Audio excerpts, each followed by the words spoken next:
Hingga Minggu siang, sejumlah perbaikan jalan masih terus dilakukan di sepanjang jalur Pantura, seperti di ruas Pantura Indramayu, Jawa Barat. Di sepanjang jalur Pantura Indramayu ini sedikitnya 4 titik ruas jalan yang diperbaiki, yakni di Pantura Kadanghaur, Jumblang, Jangga, dan Kertasemaya. Perbaikan di 4 titik ini meliputi perbaikan jalan yang berlubang, aspal bergelombang, dan penambahan lapisan aspal.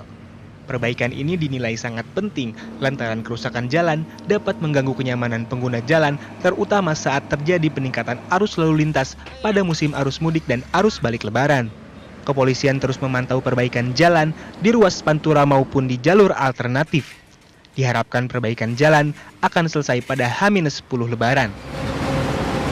Rencana H-10 Lebaran itu sudah tidak ada pekerjaan lagi, sudah selesai semua. Pada umumnya kami laporkan untuk khususnya wilayah hukum Polres Indramayu 90% untuk jalan cukup bagus, hanya 1-2 atau beberapa titik saja yang ada lubang. Sekarang ini dilakukan penebalan jalan di sekitaran Jumblang ini dan lagi penutupan media jalan. Jericho Mara, Indramayu.